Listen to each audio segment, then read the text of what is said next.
can't hear me, you can't see me. Welcome back. Thank you for being here today. We've got a lot to do today. I'm going to let you in on a secret, really. This is an amazing program that a lot of people don't. I mean, I always say you don't have to know everything in the library, you just have to know how to find it. And so what we're going to talk about today is kind of a fun subject for me because I'm all about marketing. I'm all about branding. I'm all about that kind of stuff. So let's go ahead. We're going to get started. We are at the Greater San Diego Association of Realtors, and my name is Kevin Burke, and there is my telephone number and there's my email address, and I do welcome calls. I get lonely, please call me. Let me know how you're doing. Let me know if you have things that aren't working right, whatever. Send me an email, whatever works for you. I'm happy to help you in any way that I can. There's my email address. And by the way, the uppercase, hey Murph, welcome back. The uppercase K, the B, the R, the E, that's kind of a naming convention that we use when we want people to be able to read those really long email addresses or websites or things, or put emphasis on things. And so it's just kind of a heads up. I taught ePro for many years, and so that's just one of the little things that we talked about. So some credentials, I guess, that make me qualified to discuss the subject matter. Let me see. I've been in real estate for over 40 years. Almost, we're closing in on 45 years, and I have seen a lot of changes. And so, and I've seen the same story all the time. I want to be competitive. I want to do better. I want to do well. I don't necessarily want to beat everybody. I just want to do well. I mean, that kind of a thing. And so, I just find it fascinating that, we have a lot of tools available for people that just aren't utilized. And so anyway, I go back to the day when our lockbox key was a little air conditioner lock thing. And it was clearly some time ago, and our purchase contracts were one page. But we have come a long way, and we really have come a long way. So I'm going to be adding another credential here. Next year, I'll be chair of Legal Affairs Forum for the California Association of Realtors. So they just can't seem to get enough of me.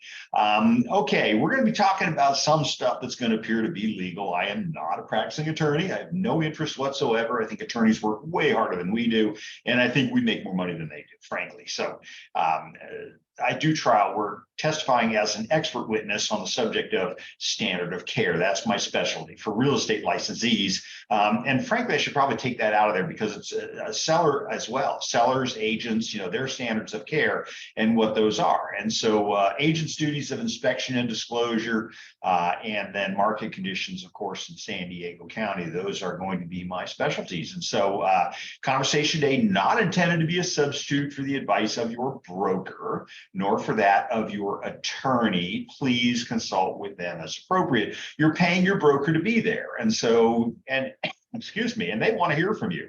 I know that in offices where I've been management in the past, it was the ones we never heard from, the ones that made me the most nervous. So reach out every once in a while, let them know you're still doing stuff, and just say hello. So our webinars are intended to be interactive.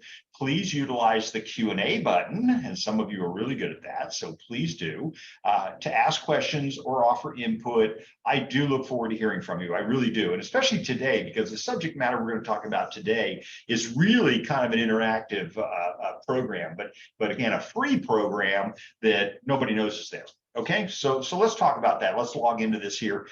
So today we're going to talk about FastStats. And we're going to talk about understanding your housing market, and we'll talk a little bit about what are the number one questions people always ask you about what you do for a living. And so that's going to be today. We're going to roll on this. And then this afternoon, I'm going to be doing the Collaboration Center. I'm really excited about that as well. Collaboration Center is wonderful. We'll go back to the day when we used to search for properties, and with what they called Blue Book, and it was newspaper, print essentially, and tiny little, eight listings to a page, and if you were visually challenged, you had a magnifying glass, and by the time you were done, your hands were just covered in ink, right? And so and then the client didn't show up. It had a whole different meaning than it does today, of course. You can always be doing something else, but so we'll be talking about the Collaboration Center this afternoon. A lot of fun. I really enjoy that one. And then on Thursday, we're going to talk about rules and tools. And I just a few moments ago had an interaction with somebody about the rules. And so I have just always been the guy everybody went to about what do the rules say. And so we'll be talking about that Thursday morning. And then Thursday afternoon, we'll be talking about searches. I'm going to make your job so easy. I mean, you could find anything in a nanosecond. My biggest complaint is that the MLS times me out in 2 hours. So, so it's, and I'm in there all the time. So we'll talk a little bit about that as well. So welcome to MLS week. I call it that only because all 4 sessions this week will be all about MLS.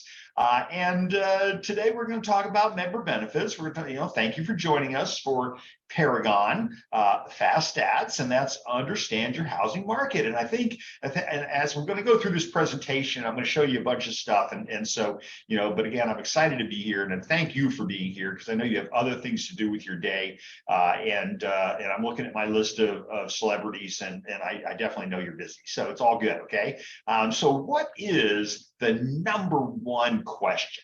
What is that number one question that you get every day that in real estate? And so would having the answer to that question make you more confident to answer the question, make you more productive in your chosen profession? I think so. And so, it's kind of a little bit of a tease there, but what is that number one question? The answer is, how's the market?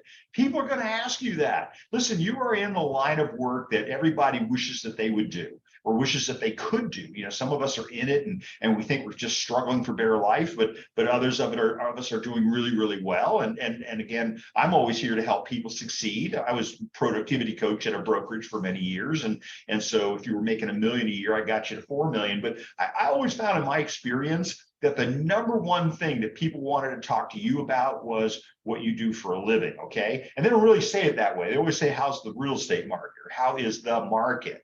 And so you have a unique position in San Diego in that you've got the ability to be outdoors almost all of the time. Right? I mean, it's not like Chicago where maybe you get, 9 months out of the year, you're in your office stuck, you can't get out, right? But we're in San Diego and everybody wants to talk about what we do.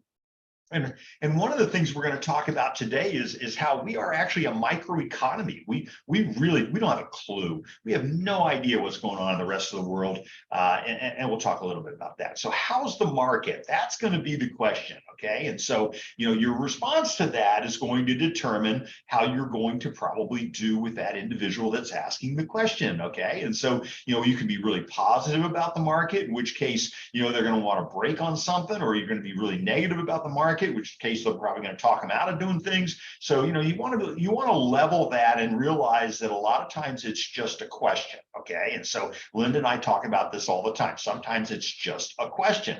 Okay. It's nothing deep, it's just, that's all they want to do. And maybe they're just starting a conversation with you. But I always tell you, wear your apparel, wear your real estate regalia so that everybody knows what you do for a living. Okay. Because you want them to ask the question. All right. And Linda will tell you, I got off of, I was teaching at Miracosta College for many years, and I got off of a class one evening, and I was always getting home, to Del Mar. It was up in Oceanside, and then I get home to Del Mar, and I pull into the Vons on Del Mar Heights Road in Mango, and I'm in there, and there's like nobody in the store, and I pick up my stuff, and I'm up at the checkout, and I'm looking at my things, and I'm looking for my card, and then I hear this voice that says, "So how's the market?" And I'm like, who said that, right? Well, it's the guy. I've talked to this guy for years, right? He's really a neat guy behind the counter, and it's like, duh, I never really even talked to him about real estate, but here I am wearing my regalia, right? I've got all my stuff going on, and he just was starting a conversation. I said, it's a great market. I think it's always good. I had an attorney I was speaking with yesterday who said, is this a good economy or a bad economy? And I said, it's a wonderful economy. It doesn't impact, the economy never impacted me. I never paid attention to it, right? All I cared about was how many units that I was doing, right, Mer? How many units am I doing? I don't care about market going up, market going down. It doesn't impact me. It helps me. It helps for me to understand I'm just here to help people with housing. That's all there is to it. So how's the market? That is the number one question people are going to ask you, not, how many years you've been in real estate, things like that. People would ask me that, by the way, when I was young, and I didn't, like now I don't have to dye my hair, but back then I had to dye my hair gray so that I would look more distinguished and more respectable. And people would say to me, gee, you're awfully young. How long have you been in real estate? And I said, oh God, I've been in real estate all my life, because I'd never been homeless. I was fortunate that way. But I didn't say all that, but then I'd move on because that was really just a question. They really just want to ask a question to stimulate the conversation a little bit. So how's the market? Okay. And so the real estate market is really quite complex.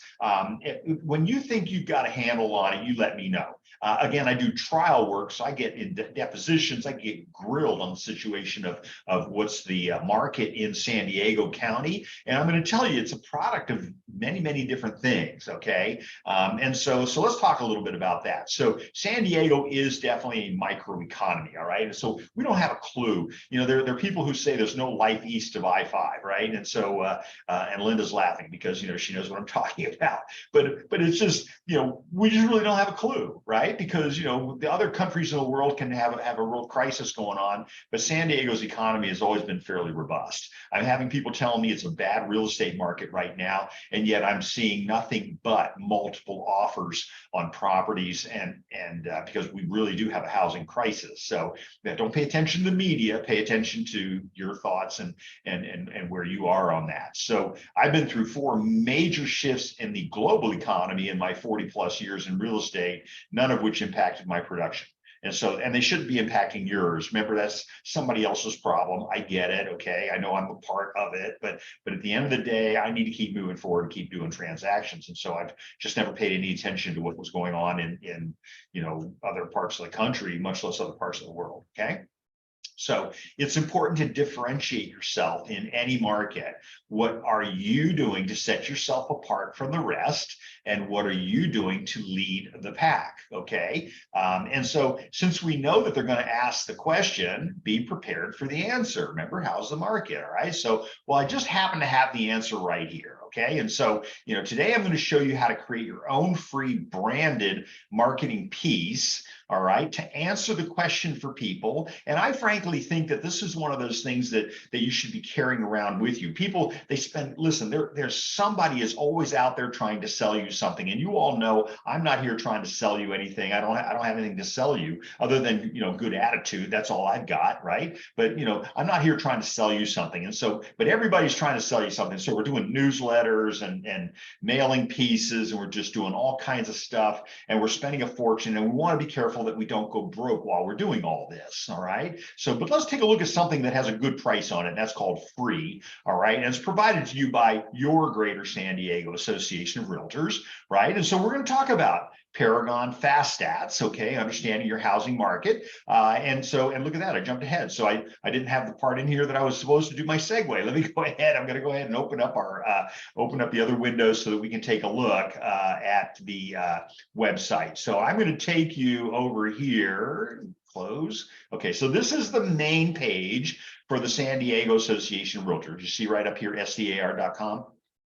Now down here are 2 links. One of them says FastStats and the other says TechStats. And so don't ask me. I don't know why they don't have it behind the firewall, because it is a member benefit, right? And so hypothetically, you need to be logged in order to get to it. And you can get to it after being logged in as well. Once you're logged in, we have a feature called the single sign-on feature, so that you can go to all the stuff you got going on all in one place without having to sign in multiple times. And so when I click on text stats, all right, because I'm going to come back to FastStats in a second, but I click on text stats, and this is what I get. Okay, subscribe to receive a weekly text with local area statistics. Okay, and here's the breakdown though. It's not all of San Diego unless you want it to be, but here's the campaign. And the campaign pretty much says, give us your name, first and last, give us your email address. Again, I don't see in there anywhere where it says member number. So, okay. Send me the monthly stats wrap up email. By the way, I get these all the time. I am constantly reading on the market. And as I have said earlier, when I tell you what the market is doing, it's from a position of education. It's from a position of being in the know. And that's what I'm asking you to do. So when I go down into here and I see, pick the area you're interested in for receiving stats for via text. I guess there's a little grammar problem there. Zip codes included in each area are listed as below. Okay, so for me, I'm in the Del Mar area. There's my zip code right there, 92014. So I would check that box. But you could get more than one. Don't make yourself crazy. Okay, so you don't want to become too diversified, right? I mean, there's a lot to be said in diversification, but we also want to watch out that we don't scatter ourselves, which is kind of a problem I see in real estate, is that we get a real estate license and we have so much we can do with it that we neglect to actually do anything. And so we've got to make sure that we pin it down a little bit. So there's my answer. You'll receive one text for each choice that you select. So if you select all of them, you've got what looks like about 13, just roughly looking at the numbers, maybe 11, 12 that you're going to get. But again, I don't know if you need all that. I'm going to probably do the one that says Del Mar because that's all I really care about. I just care about what's happening in my little world. But I'm also going to get the monthly stats wrap up email. Okay, everybody good with that? And again, how did I get there? I clicked down here where it said text stats. Now I challenge you, there's probably like 2 people in the world. Well, actually now there's 10 people in the world, 20 people in the world that know what I'm talking about because you're here today. Okay. All right. So that's going to take care of my tech stats. Let's take a look at my FastStats. And so again, as I said earlier, when I click on this, it does take me to the FastStats page. Okay, but there's even more. Like, let's go ahead. I'm going to go ahead and log in really quick. And so to spare you having to, we're not going to waste our time here today. Obviously, we might get done a little bit early today, but we'll see how it goes. So anyway, I go into my single sign-on. So I'm in the MLS. Okay, so this is the what we refer to as the one page, and all of these things on this one page are things that are single sign-on. Right, that's why we call it the one page. It's one sign-on, and so here we've got Paragon Connect, we've got Connect MLS, we've got your zip forms. And by the way, if any of these are not going where you need them to go, then get a hold of the association, call them at membership, and that's going to be 858-715-8040. That gets you the back line to the membership department, and they will fix that for you. So when you click on Zip Forms Plus, it should take you to your Zip Forms program, log you in, everything's done. Glide, if you're using that, RPR, CRS tax data, all these things. But as I go down further, I see there's my link to FastStats again.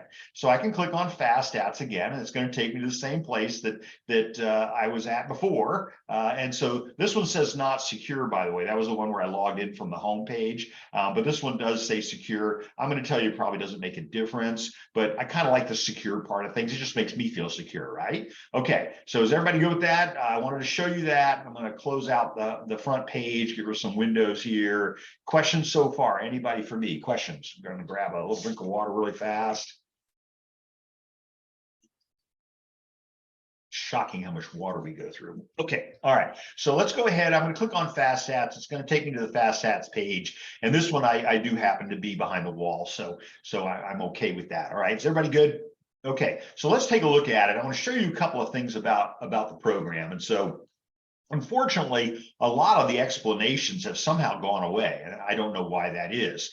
All right, so let's go ahead. I'm going to click on, I've got 4 subject matters, and this used to be presented differently on the front page, and it would show you all 4, but no matter which one you clicked on, it always took you to this page. So really, you have access to all 4. And so we're going to talk about some of these things. We're going to drill into them, but I want to show you how to create your own branded version of this. And so again, the whole idea is that I want to be memorable. I want people to remember me for something. Okay. And so, and I'm saying that for you, right? When you're talking to people on the street, you want them to remember you. You want to be known for something, right? Okay, hopefully good things, right? It's better to be famous than infamous, that kind of thing. All right, okay. So let's talk about branding the product. And so I think I'm going to pull up a report first, but notice my 4 fields. I've got my local market updates, and that presents this map right here. When I hover over areas, I get a little red icon over the ones that I'm hovering over. Or if I want to dig in deeper to it, I can go over here and I can actually type into zip codes. Okay, so So for laughs and giggles, I'm going to pick on my hometown of Del Mar, which I tend to do that, unless anybody wants me to pick on something different. Anybody have any idea? I'm going to go ahead on Del Mar unless I hear otherwise. So I click on Del Mar, and my default here says the most recent version. Okay, but look at this. I've used this in trial, by the way, where I've had to go back to see what the market was looking like at certain points of time. So, for example, a particular case, the wife dies. There are 13 properties. Husband and wife own the properties together, but now, the wife passes. He didn't kill her, but the wife passes. And so now I'm being asked to determine the valuation of the property at a certain point in time. And so I'm going to go back. Look at this. I can go back. The statistics here are taking me back all the way to 2014. All right, so I can go back quite a ways. Most of us are just going to use the most recent version of it, but I want to stress the fact here, the drop down is that I can do almost any zip code. Okay, so again, we're nailing it down in there. So if you're like me, if you're marketing Del Mar, please feel free. I don't feel that there's, I don't think that I have any competition. I think everybody has a shot at it, right? But at whatever area, by zip code, whatever area that you're marketing, I would recommend that you have these available to you. So again, and then we're going to get into in a minute, we're going to do monthly indicator, local market updates, of course. I'm going to show you Del Mar. It's a pretty extensive report. I'm going to show you the monthly indicators on what we're looking at kind of globally in San Diego, a housing supply overview, and then finally the lender mediated report. So this first one is going to be specific where I can drill down into almost into neighborhoods. I can drill down into zip codes or larger areas as we see over here. But when I get into these other three, we're going to be talking about San Diego in general. Everybody okay so far? Okay, so I've gone ahead, I've clicked on Del Mar, because I like Del Mar. Actually, one of my websites is I love Del Mar, so .com. So, and most recent, I'm going to click on View the Report. Now, this is the part where I'm going to have to shift screens on you because oh, you can see it. Oh, look at that. Okay. All right. It opened it up in the browser, so that works out okay. All right. So here I've got, let me enlarge this just a little bit so you all can see it, because that's really more important. You don't need to see me as much as you need to see what I'm talking about. But I'm looking at my report and I see local market update for June of 2023. So why not July? Well, we're still in July. So this will be for the previous month. Okay. And obviously 92014, I have the ability to download this. I have the ability to print it, but I don't want to do it just yet. Don't do that until I show you really quick how to brand it. Okay. So, because I want people, if you're going to be handing this stuff out, if you're going to be spending money on printing things, I want it to come back to you in a positive way. Okay. All right. So again, a research tool provided by the Greater San Diego Association of Realtors. We're going to start off, we're going to talk about single family homes.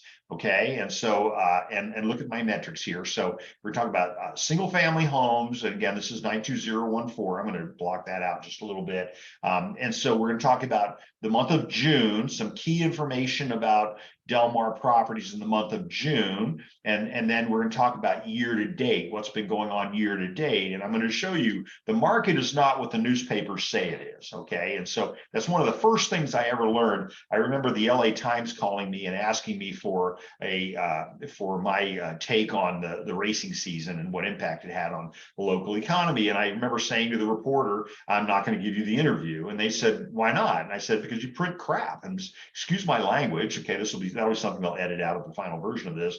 But I said, you actually, when I read your article is really not half bad, but the heading is completely the opposite of what the article actually says, right? And so I learned an interesting thing in that conversation. I was told by the reporter that he says, I write the articles and then I give the article to my editor, and the editor picks the title so that people will buy the article.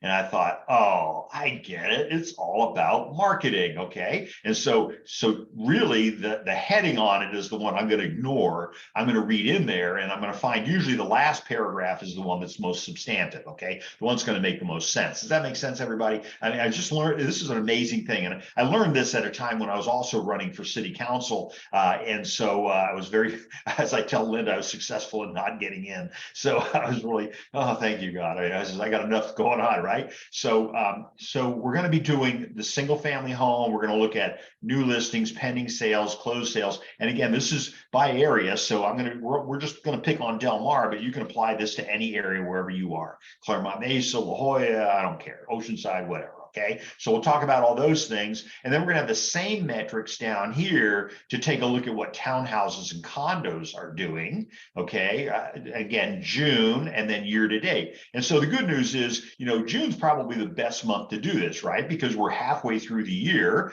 and let's see how things are going to go. But then it's beautiful, excuse me, but it's beautiful that now you also have that part of the research that includes graphics. And so depending on who you're speaking with, sometimes they're more prone to look at graphics and sometimes mesmerized by them. But at the same time, I look at data, maybe my engineers and lawyers, they look at the data. So I talk to them on terms in which they can relate. But when I'm looking at a graphic, this is a rolling 12-month calculation. And so again, median sales price, and we're going to go back up at the top in a second, but remember what median is. Median says that half of the homes sold above this price, half of the homes sold below this price. So the median is not the same thing as the mean. The mean is the average. So that's the average is where I take the total number of sales and divide them into the total number of price, all the prices added up. And then I get the median, get the mean sales price. Well, that doesn't sell papers, folks. Okay. Median does, because median, it tends to be a little bit more volatile. And so that's one of the reasons why the papers, and I'm not picking on them, well, maybe I am, I don't know, but that's one of the reasons that median is always quoted rather than mean. Okay, so half of them sold above, half of them sold below. Well, Del Mar, come on, I mean, it's not, we're not, it's like Joe Jelly said, we're not selling them housing. They're not buying this because they would need a roof over their head to protect themselves from the rain. They're buying it because they want it. And frankly, San Diego's that way, right? Most of San Diego people, you could buy a heck of a lot nicer home for a heck of a lot less money in Tucson, Arizona. But you're not living in San Diego. And so it's like, it's a price that we all pay for the luxury of being in a place where climate is not an issue. John Coleman, the God rest his soul, when he was doing the weather, he said, we don't even, we tape the weather 6 months in advance. He says, because it's the same thing. It never changes. Okay. So that being said, let's go back to up here to my top part. Let's just take a look at some of this. And again, make use of the Q&A field if you have a question, okay? So we're going to talk about a couple of things, and we're going to look at these. We're going to read from left to right, obviously. So new listings. So in June of 2022, we had 13 new listings. Now, this is important, right? Because what are we going through right now? We're suffering a availability problem, okay? There's just nothing available. Think about Del Mar. It's 4.5 square miles. There's about 5,500 units in Del Mar. Obviously, I know Del Mar pretty well, okay? And so it's got about 5,500 housing units. That includes the single family homes. That includes townhouses. That includes condos. But there are 13 new listings, okay? And guess what? In June of this year, there are 13 new listings. So there's no change. We've pretty much static, have the same number of listings that we had last year in June as we got this year in June. Again, we're talking about the 1 month. Now, when I look at the year to date, I see that from January 1 of 2022 to June of 2022, there were 101 total listings. So in a 6-month period, there were 101 total listings. But this year to date, 85. Now look at that. That's a significant drop in the number of listings, okay? And so much like a lot of people, look at that, minus 15.8%. So what does that tell us? That tells us, a lot of people, if they can't double what they paid the year before, they're just not going to sell the house, right? So that's why there's nothing on the market. That's why people are knocking on your door saying, do you know anybody that's thinking about selling their home? We're just out of inventory. And by the way, I think that's a pretty good approach, right? If you're knocking on doors, I think that's a good one. Do you know anybody who's thinking about selling a home? You're not soliciting anything. You're just asking them for a referral to somebody, okay? So those are my new listings. Then it gets a little bit more bleak, right? So what are my pending sales? There are less pending sales than there are new listings. Okay, so That means that these are probably priced in such a manner that they are sitting on the market a little bit longer. And so, and I ask you, what do you think that average market time is? In the San Diego area, our market time is far less than it is in other parts of the country. Other parts of the country are complaining. The national average is 96 days. Okay, so the average, assuming we're doing our job, we're taking listings, we're pricing them competitively so that they're really something we're trying to sell. We don't make money on marketing, we make money on selling. And so sometimes when we have, when we overprice a listing, we take it a little bit high. Now I would agree with you, and I'm sure you're saying, yeah, but it's a little bit rare air there in Del Mar. I know it is. Okay, so we'll give them some leeway on that. But again, I've got 10 properties under contract last June. I've only got 8 under contract this June. That means that the number of pending sales is down 20%. It's down a full fifth. Okay, and again, very similar to what goes on in the rest of San Diego County. If I can't double what I'm paying, I just won't put it up for sale. So we really have nothing to compare it to. Okay, so then I look at my pending sales year to date from January 1 to June of last year, and I see 74 sales. And then look at that, no surprise, 65 sales this year in that same period of time, also a reduction of 12.2%. Okay, when I look at my closed sales, now this is a little bit more encouraging. When I look at my closed sales in the month of June, right? So in 2022 last year, I had 13 closed sales. So I had 13 new listings, I had 13 closed sales. Okay, I'm feeling better. Now I'm about at parity on comparing the first and the third columns. Okay, but June of this year, I've only got 8. So I've got 13 new listings this year in June, but I've only got 8 of them closed, eight properties that are closed. It won't be the same 8 normally, right? So that's down 38.5%. So the number of closed transactions is down. Okay, and so it's like I always tell my buyer, you just want to be the one, right? You want to be the one that closes. Okay, so then looking at my year to date. And again, we're only going to do all this in one zip code because we don't have the time to spend on all the zip codes. But year to date, last year, January 1 to June of 22, there were 73 closed sales, but no surprise, 60 closed sales this year during that same period of time, and I'm down 17.8%. Now I know we all look at we've got Lawrence Yun, and we got the NAR's chief economist, and we've got good chief economists at CAR, and then we have lots of opinions that Alan Nevin. I love Alan Nevin. I remember doing a webinar, or not a webinar, doing a live presentation at the Marriott down on Community Arena, I think it was, many years ago, packed crowd, and I got up and I did my thing on what I thought the market was doing at that time, and he got up behind me, and as he's walking by me to go to the podium, he says, "You were spot on." And I went, wow. So again, I love this guy. He's great. Okay. And then he gets up and he just says, he doesn't say the same thing I say because he's far more brilliant than I am. But, so the people in the know really are they're kind of hanging together kind of thing. And so I thought that was pretty neat. So look at my median sales price. And again, 50 above, 50 below, right? So, right about in the middle. So the median sales price last year was 2.3 million in June of 22. Look at this.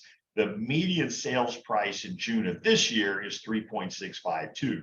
Okay, so a full 58% jump. So not double, but half again what it was before. And again, this is a moment in time. Okay, so we're building to this thing, but this is the part that kind of worries me. It's that lack of inventory that is not really a good thing, especially because a lot of buyers. I just was involved in a transaction in Coronado where it was the asking price was $1,250,000. There were 8 offers, all of them all cash, and ultimately it closed for $1,750,000. Can you believe that? $500,000 more than asking price, but there were offers higher than that didn't, because they came in late. And so it's just kind of one of those things. And so this is the part that worries me. And so we want to be careful that we're not out of control in pricing. And people ask me all the time, and I know I'm hitting you with a lot of stuff, is there a bubble? And I'm going to tell you, I have never seen it in San Diego. Okay, we have pockets, areas that do strange things, but it's never been a concern for me. So look at that, 58.8%. That's just insane. Then I look year to date, But I look and I see the year to date last year to up to this time, 3.225 million median sales price, but a big drop in the same period of time now. And now that could be fueled by the fact that properties weren't selling, right? See up here, closed sales are down. So it could very well be that the lack of sales meant that the ones that were selling were maybe lower priced. And again, there's that median number giving me a hard time. Okay, so again, down 16.7%. Percent of original list price received. Now, this is something I use in my marketing when I talk to the seller and I say, hey, we're going to list your house. I get about 97% list to sales price ratio. So I'm just right in there, right, at what I need to be. None of this price reductions and stuff like that. I'm going to tell you this is how much the property's worth and this is how much it's going to sell for. And I'm pretty much right on almost every time. Okay, so what is my percentage of original list price received? In 2022, 103%. So over asking price. Okay, and then in 2023, under asking price. It's interesting. Okay, so buyers are feeling a little bit better and they're willing to make that adjustment, but down 7.9%. Year to date last year was 100.7. Year to date this year is 96.5. Once again, the offers are not coming in at full price, and that could very well be because maybe they're priced a little bit more than they're worth.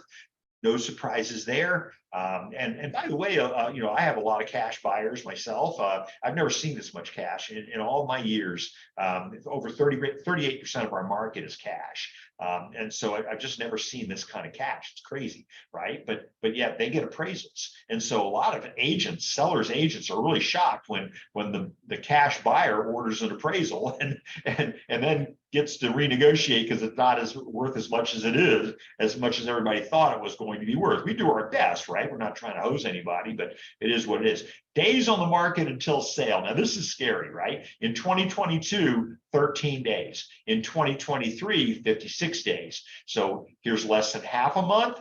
Here's almost 2 months. You tell me, up 330%. Okay, so these are the kinds of things, the conversations you need to have, and that is the June of last year versus the June of this year. That days on the market went up to 56 days. Now, what did I tell you? The national average is 96 days. So I don't know. We're still not there, right? I mean, we're still looking. We're selling stuff fast. Okay, again, and I'm talking about in multiple markets where I am. I'm seeing the same trend.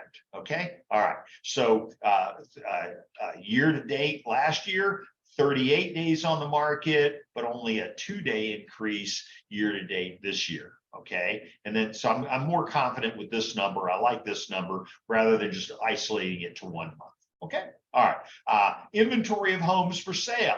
Now, what does that mean? Normally, it means that if we stop taking listings altogether, then we're going to run out of property. We've got our inventory of homes for sale is 27 days, okay, versus 37 days this year in June. So we have more inventory. Again, I don't know, pricing too high. I don't know. We looked up here and the sales weren't quite as robust, right? But I'm seeing a inventory of homes increasing, and so I'm going to have a 37% number. Obviously, we don't have a year to date on that figure.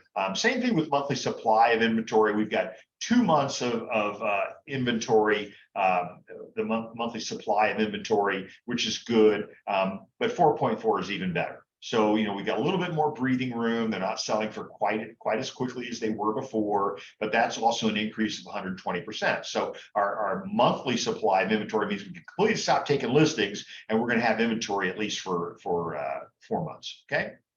All right. Okay. Let's see. Townhouses and condos. So I've already explained the principles that we're talking about. So really don't need to go quite into depth on it as we did before. But again, if you have a question, please stop me or slow me down. Condominiums. Remember, people will go to condominiums because the housing prices for single family detached may be too high and they want to live in the same area. They have other reasons for doing townhouses and condos. I like the concept. I can lock the door and walk away from it, right? And come back, in 2 weeks after being, on vacation in Newfoundland or something, that kind of thing. But look at my new listings on condos and frankly, let's take a look up here. My new listings was 13 for single family homes. Down here, it's 18 for townhouses and condos. All right, so you see how those numbers can start to make sense. And so I've got a decrease of 37% of new listings in townhouses and condos. Okay, all right. Pending sales, 2 pending sales in June of 2022. 5 of them now. That's great, right? So now we can see we have more pending sales, so more sales happening in that in the townhouse condo market. And by the way, it's kind of an interesting figure because I've sold oceanfront townhomes that are selling for more than houses are selling for a couple blocks away. So that's kind of that thing about the attraction of the big blue Pacific Ocean out there. Pending sales, again, we talked about that. 2 pending sales. 5 of them this year, so more pending sales this year. Closed sales, 4 in 2022, but 7 of them this year in June, okay? And most of these are positive numbers over here. Take a look at my median sales price. So again, remember median, half above, half below. So the median sales price last year in June, look how close that is. $1,795,000 versus up here, $2,003,000 for a home or a house, right? Okay. I like to think of it as a house when I'm doing statistics. But look at June of this year, way down. The median sales price is way down. That just means more properties we're selling down here than we're selling up here, right? So that's going to carry my load a little bit, down almost 30%.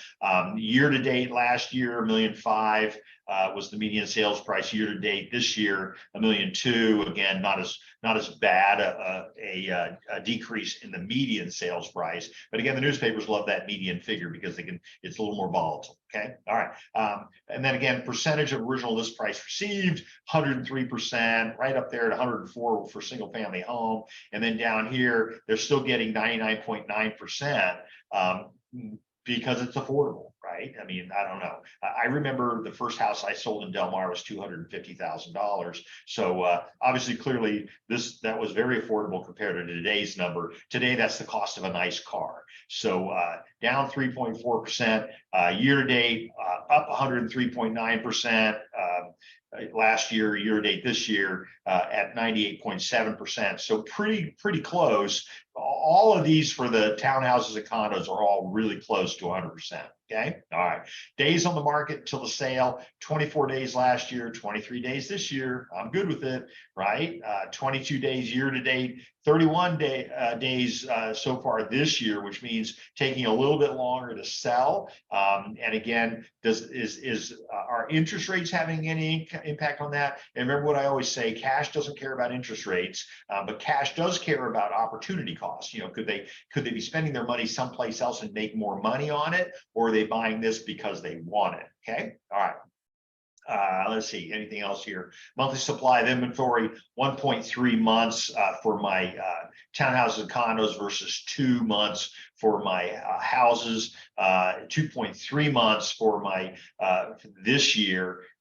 So up supply of inventory up 76.9% versus up here it was 4.4. So a lot more homes, single family homes on the market, supply of inventory than there are townhouses and condos. Everybody good? Let's go down here. I do want to take a look at our graph a little bit. A lot of people like graphs. I like graphs. I think they're okay, but I'm going to have my red line. If I look at my red line, I see a fairly steady increase, okay, across the board. I see fairly steady also in my townhouses and condos, maybe a little bit of leveling for both right now. And again, when I look at my 92014 specifically, I see this rapid increase, and this increase occurred over barely a year's period of time, and then some dropping, a little bit of a dropping. Again, we saw that above. It doesn't mean that home prices are dropping. It just means more properties are selling in the lower price range on it. And so then on my townhouses and condos, very erratic, and then a big drop. Okay, so hopefully that helps. Is everybody good with that? So I wanted to show you that, but I also now I want to show you how to brand things. Okay, and so I want you to brand this to yourself. And so let me show you how to do that. I'm going to pull this up. And this used to be available on the website. I don't know why it's not anymore, but I saved it, of course, because I save everything, right? Ask Linda. So custom brand your FastStat reports. All right. And so you can add your logo to the top right corner of any report. So there's really good news there. You have the ability to put your brand up there, okay? And I'm going to show you how to do that in just a second, all right? But at the same time, you got to have software to do it. And so I happen to use Adobe Acrobat 11 Pro, and so you can also download the software. And it is just one of many different programs you can use. I don't know if you can use Qt PDF or whatever, but you have other ways to do it. So how are you going to place your image there? And so they're going to give you all these crazy things, but I'm going to show you in just a second how to insert a picture. It's all I've got to really do. Choose the edit object in the content menu. And then, and again, I'm going through this quickly. I'll send this to you. If you want this, I'll send it to you because it's nowhere to be found anywhere. And I don't know why not. Okay. It just disappeared a couple of years ago. But I still show everybody how to use it because I want you to be able to brand this to yourself. And why? Okay. What's the practical side of this? The practical side of this is I print 5 of these in the morning, and then I fold them into, 3, trifold them, so to speak, and I carry them around with me. And, when I'm pulling up to say hello to somebody on the street or whatever, I just, hey, here's a copy of my latest FastStats, we're Del Mar residents. Isn't it interesting what's been going on in the Del Mar area? You do this enough times, right? Because your whole goal is that you want to be the mayor of your town, right? You want everybody to know who you are. And now you're known, as I am, for someone that understands the market, understands what's going on in the market. And a lot of it, you don't even have to do any time. I've spent more time explaining it to you than you're going to ever spend with a client. But you got to understand it because they could ask questions and you need to be able to answer those questions. And so again, I want to help you with your production. Okay. So select the image, open it, do all that kind of stuff. Question. Thank you, Murph. Sure. Absolutely. Yeah. I'm happy to help you. And I'll send this to you. Send me an email and I'll send it to you. Don't put your email address in here because I lose all of this when I close the program. So the image will appear on your page. So I'm going to show you. So this is nice. Congratulations, you're all done. So let's pull up the where we were. So here we are. And so again, I want to add it here. Now, unfortunately, I'm doing this in the version that see, fill in form fields. I got to look for the edit feature here, highlight, add comments. No, so I may have to download this to the computer. So I'm going to download it and then let's come back to it. I'm going to use the actual software for it. So downloads, there it is. Boom, here it comes. Right back in the same darn program. God, help us. Okay, all right. Go back over here to my download. Can you see that? I don't know if you can see that or not. I went away from the screen there for a second. So downloads, there it is. Okay, so boom. All right, here we go. So now I can show it to you. Hang on, don't go anywhere. Here we go. Okay, everybody see that? Okay. All right. So, and then again, where's my make it bigger button? Oh, here, I'm hiding behind it. So here it is. And this is where I'm going to put my logo over here. So I'm going to look to insert. So I'm going to grab the edit feature. I'm going to add an image. And so where am I going to get my image from? I'm going to go to our logo here, and it's going to be under, you can't see what I'm doing, but I'm just literally going, oh, you can. Oh, look at that. So I'm going to pull up logos, and then I'm going to grab the one that Linda likes because she's got certain favorite logos that she likes to use. And we want Linda to be happy. So where did it go? Linda, here it is. Okay, so there it is. And so this is our logo. So there's our logo. Click. And now it puts. Did everybody see what I did there? I hope. Okay. So now what I'm going to do is I'm going to keep it right in that location, but I'm going to expand it just a little bit so I can make it a little bit bigger. I can do it this way. Another way to do it, of course, is to right click on it and then go to the properties and then do it that way. Okay. So does everybody see what I did? And so now you're walking around. You're walking billboard. You can add your phone number to it. You can add your name to it, whatever. But now here you are handing out these pieces. So now let's talk about because as you always know, I'm looking for practical applications for this. So first of all, I said I'm driving around. I got a couple of them in my car. I'm ready to go. Somebody asked me a question, okay, or I stop somebody, and Linda says I can start a conversation with lawn furniture. So literally, I'm gonna be talking to people. She hates it because we go out for I'm going to go to the grocery store, and 2 hours later we get to the grocery store, because Kevin's stopping talking to people along the way. So, but I'm going to use that. Where else can I do this? I'm down at the coffee shop on 15th Street in Camino del Mar, and I've got a bunch of these there. And people come up to me and they're asking me, because my laptop says, ask me a real estate question. And so they come up to me and they go, ha ha ha, how's real estate? How's the market? I go, I knew you were going to say that. Okay. And so I get into that conversation about how's the market. Is everybody good? You see what I'm saying? I have fun with what I do. Where else can I do? And I hand one of my little, here's what's going on in Del Mar Market. Okay.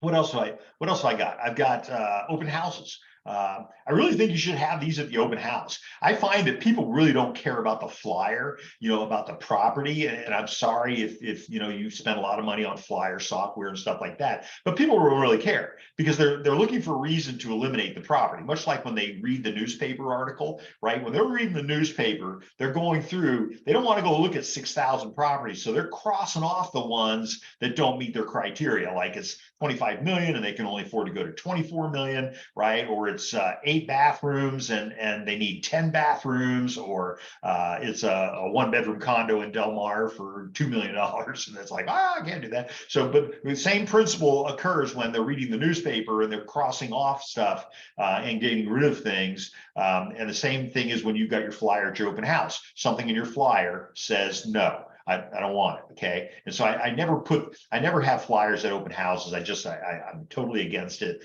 I can tell you, interestingly enough, in my office was right on Camino del Mar. My office, we were with the balloon people and we were right there on the street, and people would come by. We had brochure racks along the way. We had properties, 12 million, 65 million, whatever. And then we had this one flyer.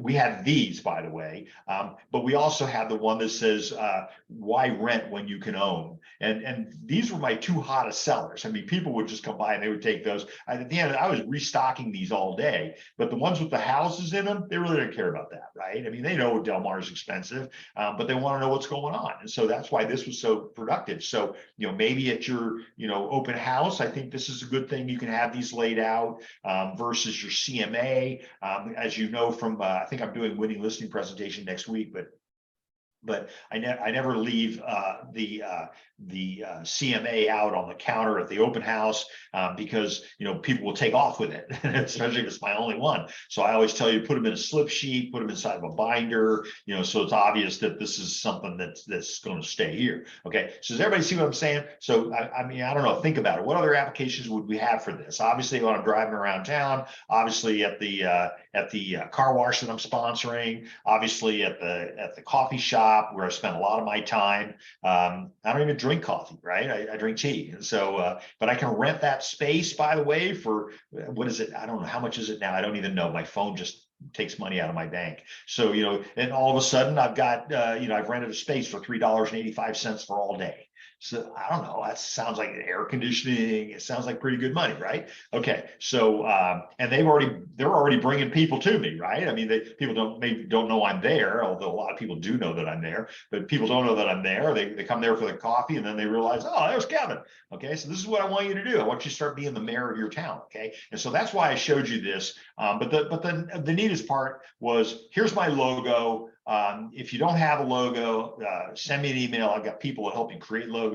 Talk to your broker about a logo. But remember, so like ours, I need to identify what brokerage I'm with, but obviously I can put my phone number down there. I had somebody ask me, do I need my DRE number on it? I probably would. But is the DRE going into coffee shops and looking for people handing out stuff without their DRE number? I doubt it. Okay. All right. Okay. I remember the whole fiasco with business cards, and I remember Wayne Bell, who was one of my favorite commissioners, and so he was asked the question about whether or not you need to throw away all your old cards because you have your broker's DRE number on there, and he says, well, just use them up, and then but just don't order anymore unless you do you comply. I thought, well, that's pretty casual about things, and so anyway, remember, everything above sergeant is politics. So there you go. Any questions on any of that? I showed you how to add the logo. Again, I went over here to my edit feature, and notice I can edit the whole document. Look, I can move all this stuff around. Isn't that cool? So I probably wouldn't get too clever, but knowing me, I might spend a little time doing that. Now, the upside is you get a new one every month. Okay, so you would circle back around when they send out the new edition, and you get a new one. So the other side of that is, if you change your logo, you're in luck, because you're going to have to apply your logo each time. How'd you like that? I kind of spun that into something positive, right? But you're going to put your logo on there, right? Because NAR and DRE both say you got to identify yourself with your brokerage. Okay, but put in there those things that are going to be compliant. And if you have a question about it, check with your broker. You can always check with me if you want. I mean, I'm not going to speak for your broker, and I'm not going to get in front of your broker. I want you to get your advice from your broker. But again, every month you're going to put your logo on the new version of this stuff. You can't save it so that it just keeps repeating itself, because obviously the data all changes. Okay, everybody good with this? This is the fun part. Okay. All right. So good segue. I managed to show you how to do that. And again, I will send you the instructions if you want them on how to do that. And I think this is really one of the least expensive things that you can do. Don't hinge your career on it, like everything in real estate. Don't hinge your career. But San Diego's giving it to you for free. So and I think this is very topical. This is the kind of stuff that people want to talk to you about. Okay. All right. Okay. So let's go back to my presentation. Here we go. Okay, so I'm going to start closing a couple windows because we don't need all of these open.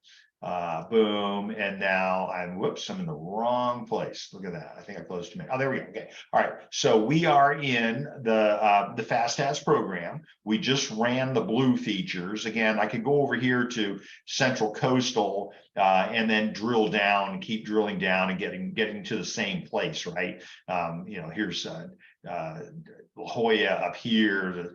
UCSD is 9293 is UCSD. Okay, so it just is. And so I can look in PB. I can click on the number. It'll pop up the report. There's Pacific Beach. Okay, so their numbers are obviously very different than Del Mar's.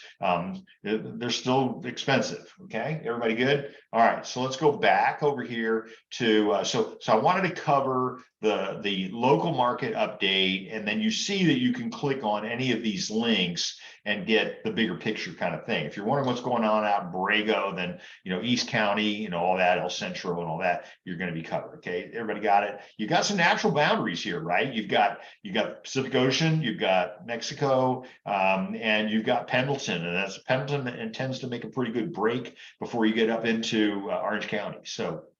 So you've got some natural borders here. Okay, everybody good with that? Questions about that? Anybody? No?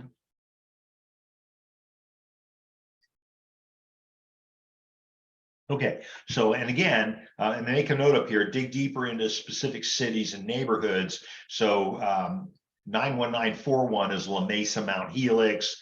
91942 is La Mesa, Grossmont. So you see when they're talking about areas, you all know that Cardiff, while it is part of Encinitas, has its own separate zip code, right?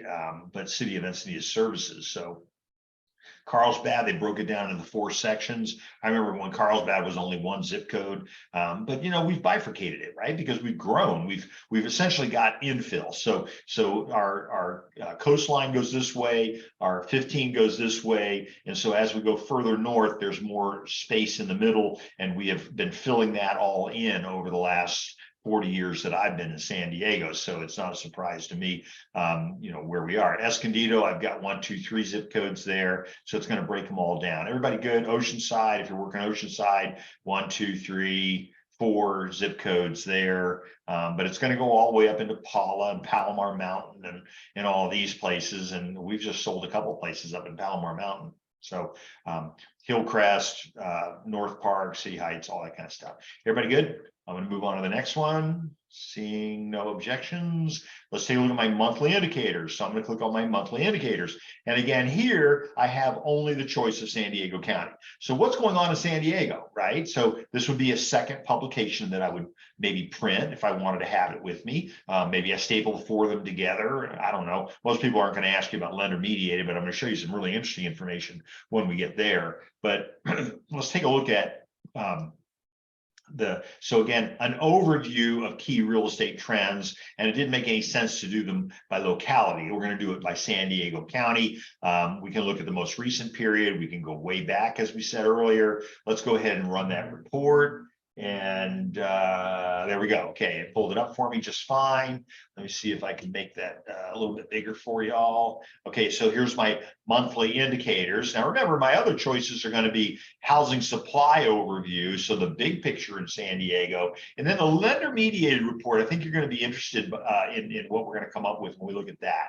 And so it isn't what people think it is. But I'm going to tell you what probably the trend is at this moment. But let's take a look at my monthly indicator report. And again, I'm in June of this year. All right. And I'm looking at temperatures are heating up. Here you got all your rhetoric. And I would probably read this, right? So again, since you already know this is the question they're going to ask you, you might do a little bit of reading before you leave the house in the morning. Okay. But let's take a look over here on the right. They conveniently give us the monthly snapshot. So 1 year change in closed sales on all properties, down 26.4%. Okay, so down the closed sales, numbers of sales on all properties. Okay, 1 year change in median sales price of all properties, we've ticked up 1.8%. Take all the properties, they've gone up 1.8% in value in a year. It's got a plus sign in front of it. Everybody sees that, right? Okay. I mean, I always get the media, oh my God, sales prices. No, they're not. They're up. They're not crazy up, right? Anybody really like the market we've been in since 2012? I mean, anybody really like it? I mean, it's been, and again, my comment earlier, somebody's going to be happy in the market. Somebody's not going to be happy, but you know, right now sellers are happy. I think they're still happy. Buyers are becoming a little more happy, right? Because, you know, it's looking like they have more opportunities now. Is it shifting? No. Is the bubble going to burst? No. Is it going to crash? No. You know, none of that. One of the other, by the way, panelists when I did that talk with Alan Nevin was Bruce Norris, who wrote a book called The California Countdown. And so here I get up, I'm telling everybody how great things are. Alan Nevin gets up, says the same thing, and Bruce gets up there and is trying to sell his book. And so it's like everything's crashing. It's all going to be in the toilet. And it's like a broken watch is right twice a day. I get it. And so he didn't like my response to his talk, but and I was right. I went on for years, right? I mean, and even Greg Smith, who was the county assessor, I'll never forget him holding up the newspaper, the front page of the local paper there. And I won't name them, but the local paper said foreclosures triple in San Diego County, and he says, I'm the county assessor. He says they're all timeshares. He says people are walking away from timeshares. And so the newspaper grabs that. The editor puts that great big fancy line in there. I'm sure I'm upsetting somebody that works for the newspaper right now, but I want you to know, remember that it doesn't matter what's going on in the rest of the world. It matters what's going on in your world. Okay, all right. Over here, 1 year change in homes for sale, down 26%. That might explain the roughly 26% decrease in the number of sales. The inventory is down 26%. So the numbers of sales are going to be down 26% roughly as well, right? Everybody okay with that? And so I'm not going to read this whole thing to you because that would be crazy. But residential real estate activity in San Diego County composed of single family properties, townhomes, condos.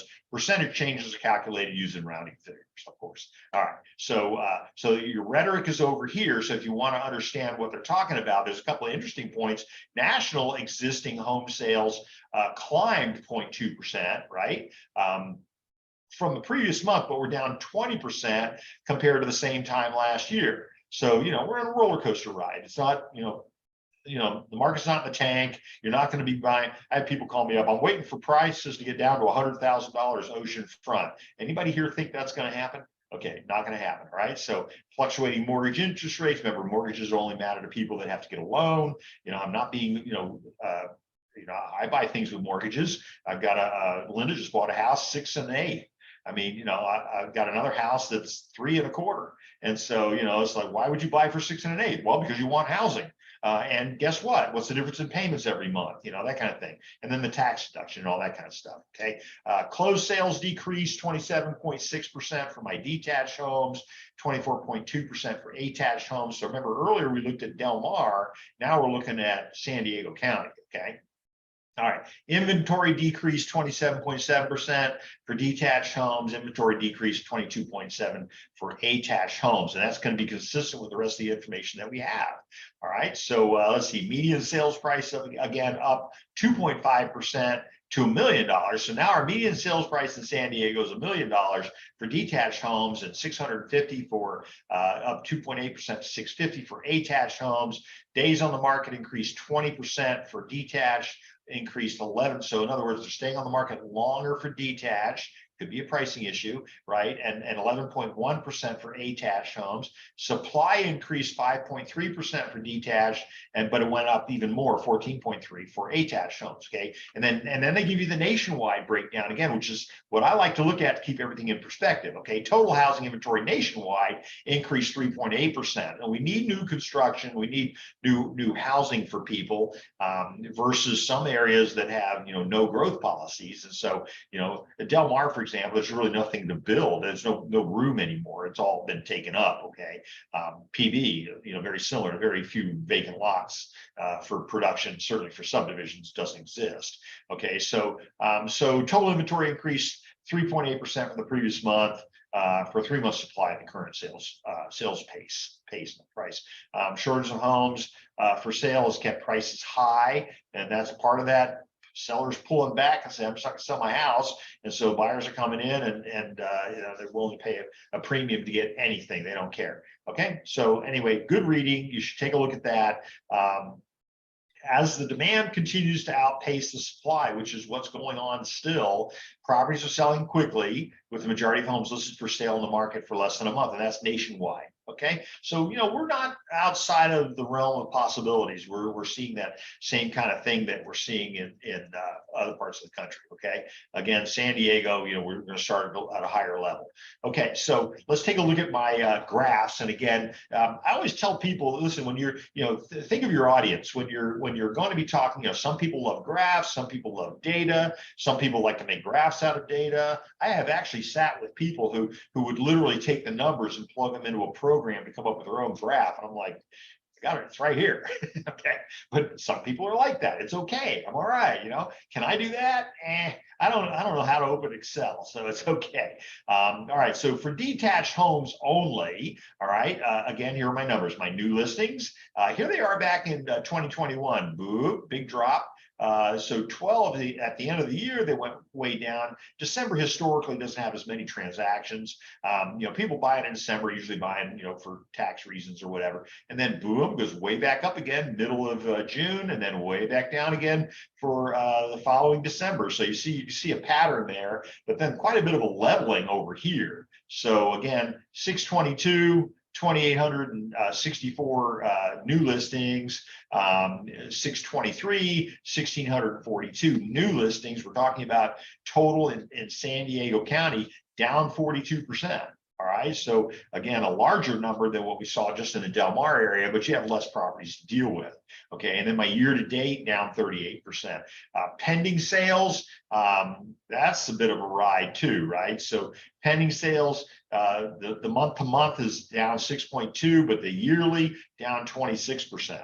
Okay, year to date. Okay, closed sales again down 27% for the month of June, but for year to date we're down 31.7% for closed sales. Okay, so we're down 31%, down by a full third. Okay. Median sales price once again continues to climb in the detached properties. So June of last year, 975. This year, we hit the $1 million mark. The median sales price in San Diego County is at $1 million, went up 2.5%. That's good news for a lot of people that have already bought, right? But maybe not if you haven't. So now maybe you got to go looking for some of these deals again. And then year to date, they're down 2.1%. Okay. All right. Average sales price again up 2%. Look at this. Look at that crazy graph, right? Average sales price.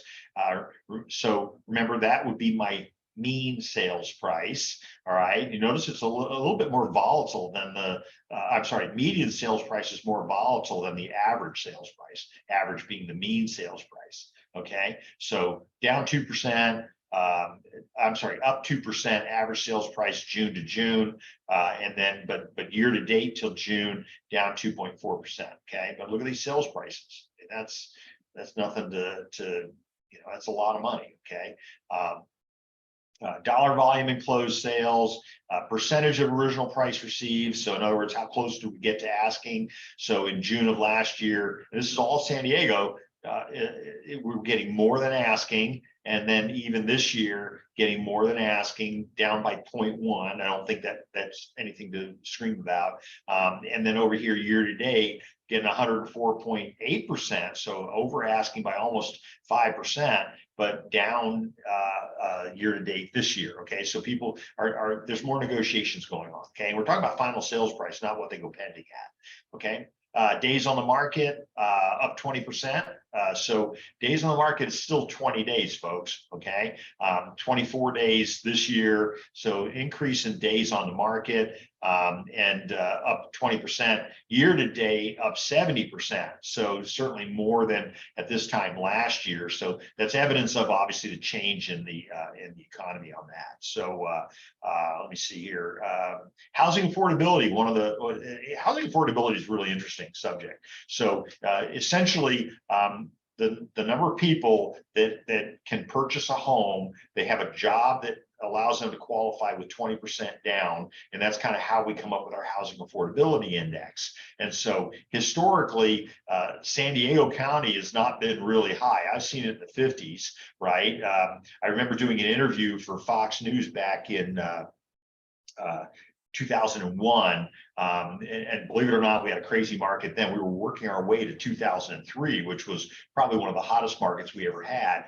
And I remember them asking me, they said, the housing affordability is dropping rapidly in San Diego County at the time. People just couldn't afford to buy a house. And so they asked me, they said, can it get worse? And I always love it when somebody says to me, can it get worse? Why? Because yeah, it always can, right? I said, well, take a look. We were at that point, I think we're down to 24 or 26% housing affordability. San Francisco was still at 13%. Today, San Francisco is roughly at 6%, which means you couldn't afford to buy your own house back. Right, the one you're living in, the one that you already bought, you couldn't afford to buy it again today, and that's a scary number. Okay, so housing affordability is the kind of thing that I look at. I'm looking at affordability being really high up here, but then since roughly February of last year, look at these numbers. It's not looking good, right? So down 6.7%. Still, I think a lot better than other parts of the country. We have an attorney who's a broker in Linda's office who lives in San Francisco, and he says, "I can't believe what things are selling for here." And with the crime and the sanitation problems. I'm trying to look for a good word, but he said, right out in front of your house, it's got, this going on. And I'm like, yeah, I get it. But again, housing affordability, it's just a function of, can you afford to buy the house? How many people can afford to buy the house in the area? And so down 6.5% year to date since last year, 31 to 29 now. Inventory of homes for sale, again, down 27%. Monthly supply of inventory ticks up, just this is San Diego County now, just ticks up a little bit, right? So, it went from 1.9 months supply of inventory to 2 months of inventory. Again, we stopped taking listings altogether. We will run out of property in 2 months. Okay, and that's what that translates to. Okay, everybody good? All right, moving forward, same kind of numbers with the attached market overview. I won't dig into this quite as deeply, but But obviously my numbers are going to be different. My new listings down 39%. But you can see that when people can afford to buy single family homes, they'll buy them, right? The purchase of the townhouse and the condo is sometimes economically based, but it's also sometimes convenience based. So, certainly as I get older, I'd like to see, somebody else take care of the grounds or things like that. That may be a possibility. That's really not me. I'd rather be in great big wide open spaces, but that's so different people are buying. People are still buying property. Pending sales down on both this year and last year. Closed sales down almost 30% to the same time from last year. Median sales price on my attached is up to 650 now, but since year to date last year it dropped 10,000. So that's a significant drop. Average sales price again versus my median sales price. Notice again my number's a little more volatile with the median. And let's see, I'm going to go forward here a little bit because I want to make sure we get into the lender mediated properties. Let me see, volume, percentage of original price received down 1.7%. Look at this number here, from 102.7 to 101. Okay, all right, I'll take that. And then again, and that says a lot to pricing. That says a lot to the agents taking listings and being priced properly. Okay, all right. Days on the market until sale on my attached properties. And so I went up 2 days year to date versus last year to date. I went up 76%. So I went from 17 days. Look at that number. Who ever heard of having properties on the market for 70? Did you like that market? I always ask people that. Did you really enjoy that market? I know a lot of people that would rather just look at what's coming rather than what was behind them. And so that's certainly me. I'm always looking about what am I going to do today versus what did I do last month? Okay. All right. So, but went from 17 to 30. I mean, that's a significant increase. Housing affordability, again, is dropping 10.6%. These are not good numbers for us. But they're still pretty good as far as like 42%. That's a pretty good number versus 13, right? So, monthly supply of inventory is gone up just a little bit, just a slight uptick, which is a good sign. Okay, all right, and then I get into my bar charts. Okay, so again, based on the data that we just looked at, this is what the bar charts look like. Okay, so my blue is my detached, my red is my attached. So we can see in June, a dwindling of supply of new listings on detached, and then on attached, the same thing. And then again, all they've done here is convert this to the graph. As you can see, here's the numbers over here. Okay, so look at all these negative numbers here. Year over year change, way down. This is on new listings. Interestingly enough, historical new listings by month. I think this is a fascinating graph. Every time I look at this, I go, wow, that's really crazy. Look at this up and down, up and down, up and down. That's just new listings. That's not prices. So again, a lot of people try to sell you stuff by telling you the market's bad, and it's like, no, it's not. That just says that there's deviations in the numbers of properties that are coming on the market. Pending sales, same kind of thing. Again, I don't want to spend a lot of time on this. There's my chart. So again, I'm gonna print this. Maybe something. Some people are gonna like this rather than the graph version of it rather than the data version of it. It's okay. Median sales price, as you can see, continues to climb in San Diego, and average sales price, again, total dollar amount of sales divided by the total number of sales. That also is continuing to increase. Interestingly enough, year to date, down just a little bit on the attached this year, not by much. Again, people will go to the detached if they can afford it, but then there's a run on the attached later. So dollar volume, percentage of original price received, still holding pretty consistently. I mean, I've been in markets. Have you ever had that investor buyer who says, I want to buy something for 25% under market? I get those calls. I tend to give them to somebody else, but I want to buy something for 25% under market. And so the mistake in their brain is that they think that the asking price is the market price, and it may be not. If they are below market already, then you're not going to get 25% below that, perhaps, right? But they'll take a shot at it, okay? But if, sometimes the asking price is higher than the market, and if you can get 25% off the asking price, you may be paying market for it. So the real value to be looking for, of course, is what is the real market. But when somebody says, do you want to buy something for 25% under market? Well, we all would, right? We'd all like to do that.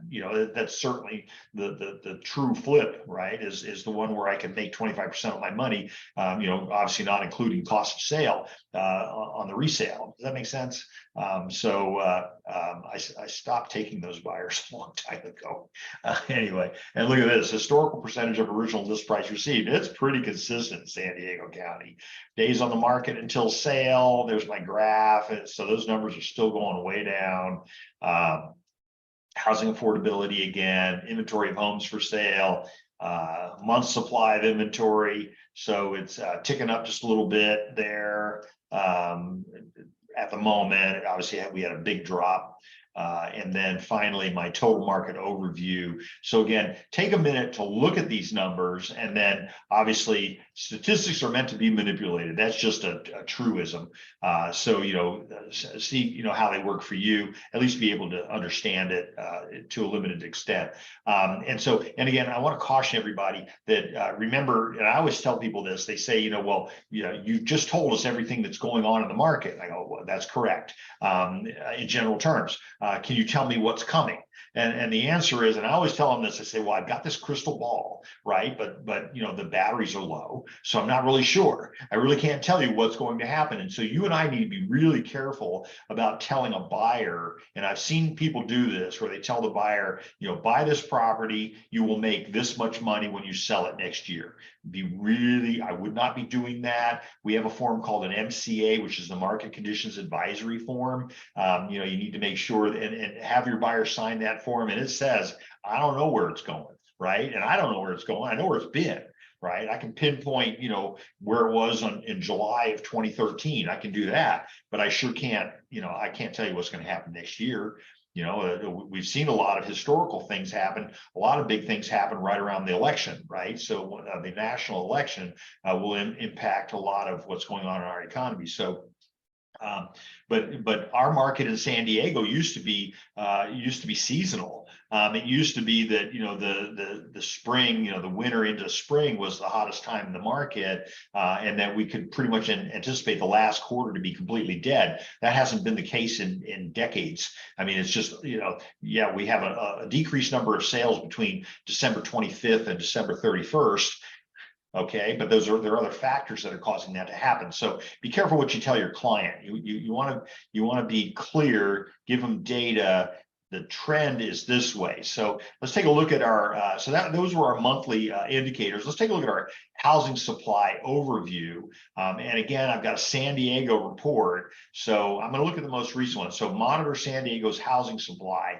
And this is the part, again, that worries me. Okay. And that is, what's my supply look like? When am I going to run out of housing? And so June of 23, again, my narrative is over here on the left. I would recommend that you take a moment to read it, right? So housing starts were up, now we're up 21% month over month as of last measure, the fastest pace in more than a year, while housing permits increased 5.2% month over month. Okay. Renewed interest in new homes, where you can find them, has helped builder confidence, et cetera. For the 12-month period spanning July 22 through June 23, pending sales were down 32.6% overall. So again, this is a lot of data. If you're into data, you're having a ball right now, right? But it's a lot of data. Again, I would probably, if I was going to be handing any of these pieces out, I'm probably going to focus on the first one that we did, but this is good stuff. And I receive monthly, the market reports, on what's going on from other sources as well. And San Diego, this is pretty consistent, right? So overall median sales price was up 1.3% to $805,000. Property type of the largest price gains was condos and townhomes, right? Because people weren't buying the houses because they were too expensive. So prices increased 3.3% to 620,000. Okay, so this is June of this year. All right. Okay, now over here on my right, I'm going to take a look at my 3 column headings, and then we'll get through this here pretty quick. But my price range with the strongest pending sales. This is an interesting number. So and by the way, this has been consistently what our numbers are, because our median price homes have gone up. And so my price range with the strongest pending sales are going to be between $1 million and $1,250,000. So folks, if you're out there taking listings and you're going to take a listing in this price range, then you've got to know that it's got a greater chance of selling quickly than if you're taking a listing for $6 million. Right. So I've always said to focus on entry-level housing, right? I mean, I sold a $4.2 million house in 1 year. I sold a $185,000 double wide at the same time. Okay, so I'm working people that are in all the different price ranges, but this is telling me that this is the hottest price range with pending sales. So people are looking in this price range, and again, knowing that $1 million is my median sales price now, then this means that people are looking just above the median. Okay. All right. Interesting phenomenon in Del Mar, by the way, where we have what we refer to as dinks. Those are dual income, no kids, and we tend to have households with doctor and lawyer, couples together, but nobody's ever home. And again, out of 5,500 units, and you should check your area out as well, but out of 5,500 units, only 2,200 of them are occupied. The street where I live on, there's 12 houses, so there's very limited numbers of houses, but 7 of them don't have anybody living in them, right? Why? They're not in foreclosure, right? These are second, third, fourth, and fifth homes. So every area in San Diego County has its own unique little market. And so, my neighbors, there's nobody living in the house across the street from me, nobody living in the house next to me. On the other side of me, there's a house that's occupied probably 2, maybe 3 months out of the year. So that's just kind of the nature of that area. So you got to know your area. Okay. So then I look at my home size with the strongest pending sales, and again, it's going to be the 2,000 to 3,000 square foot, which is about consistent with this price range. Okay, but these are down. So the strongest sales are down 20%. The strongest pending sales for home size are down 30%, right? And if that number works for you, if it's something you can work into a conversation, yay. Property types with the strongest pending sales, single family homes again, but that's down 32%. Okay, so interesting data. Market-wide inventory levels were down 26%. The property type of the smallest decline was the condos, townhouses segment, where they decreased 22.7. So again, we don't have inventory to sell, and we're not going to have any sales. Okay, all right. Okay. Here's my pending sales. So based on the data above, I've got a breakdown of my pending sales by price range. And so look here, 250 and below. Now, anybody know a house that's 250? I mean, wow, right? I mean, that's tough. And again, my first sale, I think, was a $18,000 property, or $38,000. I don't remember. It was back in 1979. So, it was before time began. But look at this. I go to my my 250 to 500, and my price range pending sales are down 42%. Look at, nobody's buying the entry level stuff. Why? Because they're buying this other stuff, right? Look at my one with the least number, 20.2%, has the least number decline in prices. And again, that's consistent. See the price range, $1 million to $1,250,000. That was the one we identified a minute ago up at the top that says that's the most sales are in that price range, and it's down 20%, but it's down less than everything else is. Okay, by square footage, same kind of numbers we're looking at. And then again, down here, I get my data. So, and again, I'm not gonna spend a lot of time looking at that, but how many houses do you know that are 5 million and above? It's amazing to me, right? I mean, I remember when the first house in Carmel Valley hit, $1 million. I remember the agent that got the listing. So by square footage, again, same kind of thing. So now you got your data. And this is current as of July the 5th of this year, because obviously it was the end of June at that point. Closed sales, and again, I'm looking at my percentage changes. So 68% drop in the number of closed sales. So again, my red is going to be June of 2022. My blue will be June of 2023. And so, how are my declining sales occurring? So I'm looking over to here, 26.5% once again in my million to $1,250,000. Okay. All right. Moving right along here.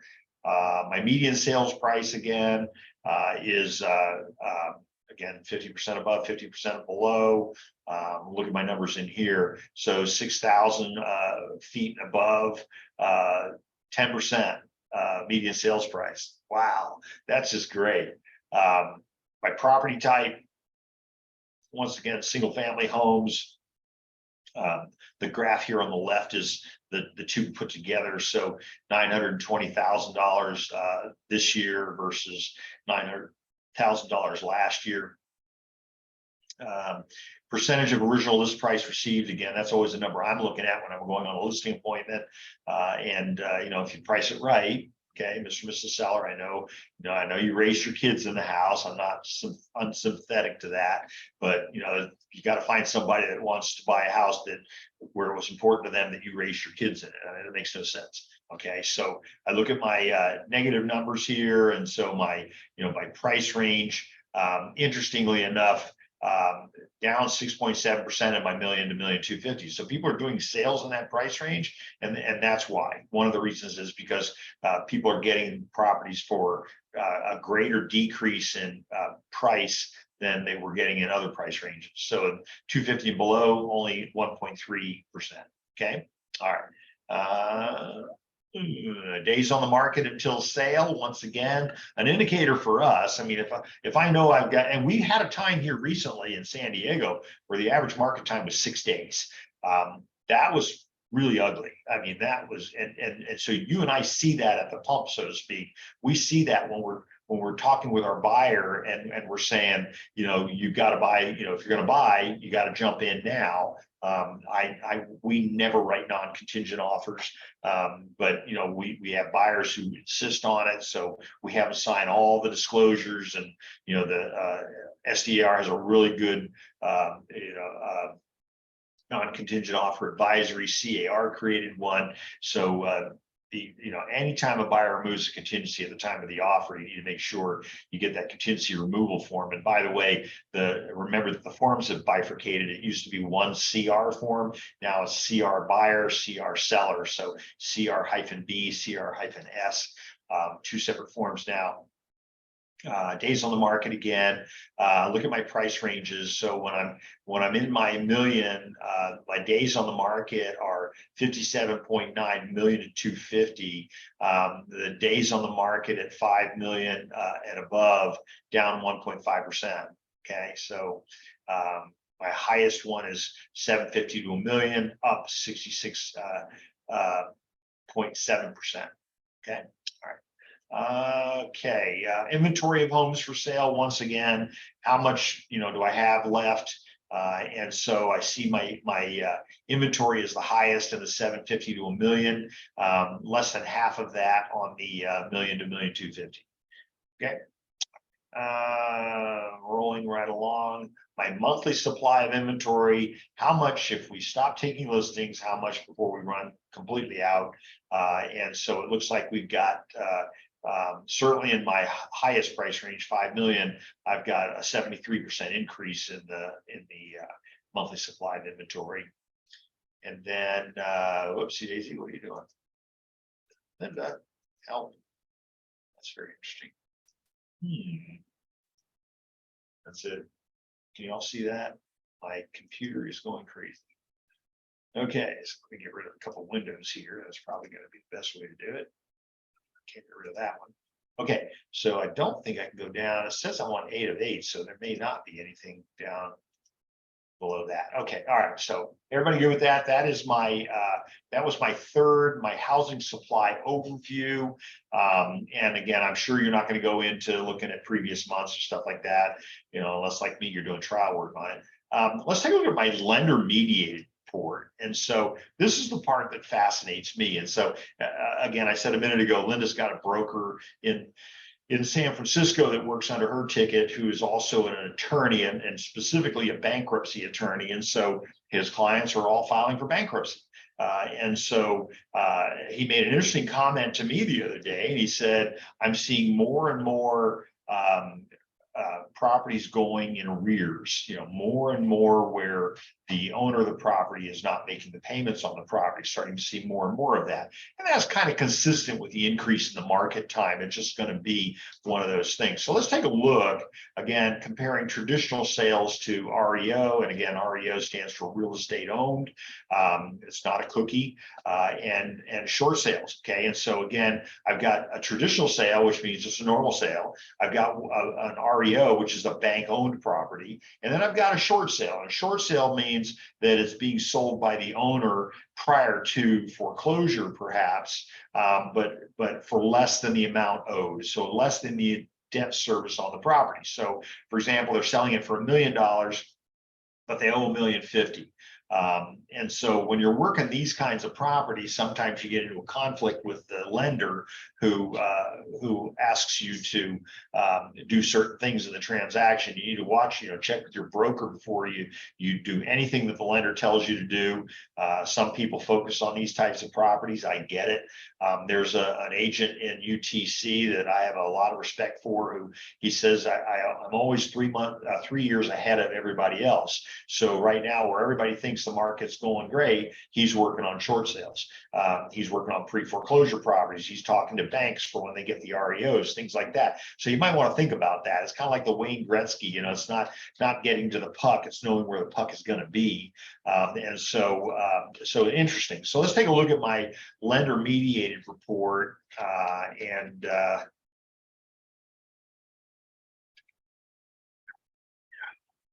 Cool. Okay. I'm going to expand that just a little bit.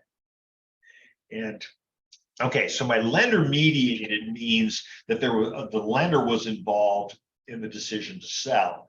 And so again, it could be an REO, but it could very well be a short sale. So my traditional sale, of course, doesn't need lender intervention. So anytime a third party is involved in the decision to sell the property, that's when we're going to use the contingent status versus the pending status. So again, inventory of lender mediated property. Now, is anybody surprised by this graph? So that's a pretty significant drop.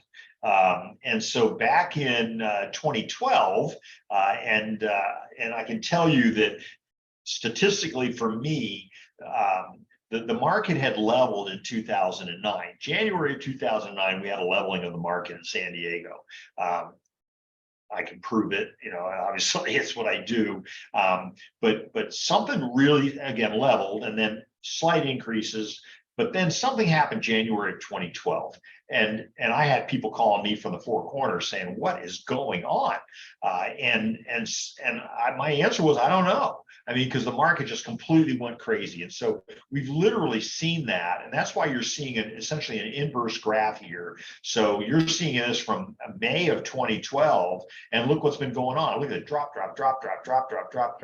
to a point now where the numbers of properties in San Diego County, just a little bit of an uptick down here in May, where we're just starting to see a couple of them coming back, but we're really hugging that zero number, right? So those are important things to keep in mind. Okay, I mean, that's you tell me again, the lenders don't have them, but I'm working with brokerages right now that are focusing on them, and I think that's smart money. I think it really is, because they're going to be coming back. And again, the bankruptcy attorney has said, I've not seen this in a while. They're coming back, and so be prepared for that. Okay, so learn how to work with those types of properties. Okay, and so I've done a significant number of short sales in my career. Remember, in a short sale, this is really important because the DRE just put out another bulletin on it. Remember that you have the ability with your real estate license to negotiate the sale, not to negotiate the loan. So your job is to sell the property, but you do not get involved in loan modification. You do not discuss with the lender changing the terms of the loan. You will lose your license in a heartbeat.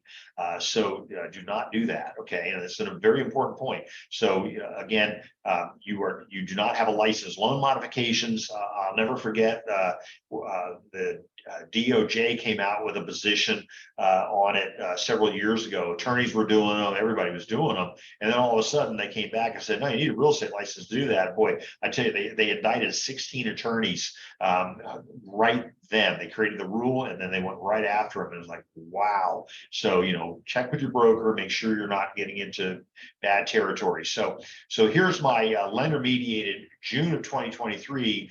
New listings in San Diego County decreased 41.6%. So we're looking at traditional new listings decreased 41.5. Lender mediated new listings decreased 44.1 to 118 properties. Okay, so look at that. That's more lender mediated new listings decreased more than traditional listings. Okay, see 41.5 up here, 44.1 here. The share of new listings that were lender mediated fell to 4.7%. Okay, those are pretty significant drops. I mean, a couple of percentage points here and there. Closed sales, so traditional sales were down 25.9%. Lender mediated sales, closed sales were down 37%, right? That makes sense. So, way down, okay, as we see the numbers decreasing. The share of closed sales that were lender mediated fell to 4.1%, okay? All right, the overall median sales price for traditional sales rose 1.5. The lender mediated median sales price declined 2.0% to $735,000. Fascinating. Right. So again, we can see at the moment that the lender mediated sales are not a significant part of our market. Okay. Again, you should be taking perhaps classes on this.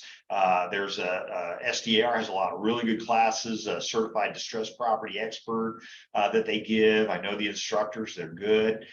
So you might want to check in about getting educated on some of the trends of what's about to happen. Again, I think, is it a crash? No. Is it a bubble bursting? No. Is it overnight? No. But again, there will be a market for that. And I'll never forget when the market was really very heavy in short sales. I'll never forget the number of real estate agents that I spoke with who says, "Oh no, I won't do one."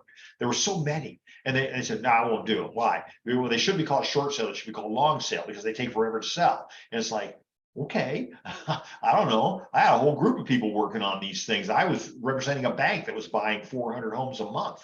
And that's a significant number of homes. But they were buying tapes. So they were buying from other banks, the ones that they had already taken back, not the short sales. I think short sale creates an opportunity. Are they more work? Sure. Hire good people to help you, and then work the numbers. Okay. So inventory of homes for sale. So again, my lender mediated homes for sale on single family down 26%, but my traditional down 27%. So almost the same numbers really at this moment in time. Okay. And then again, the total market, the mix between the two is 27.7. Now the year to date last year, 622 versus this year, up a 0.1%. Okay. All right.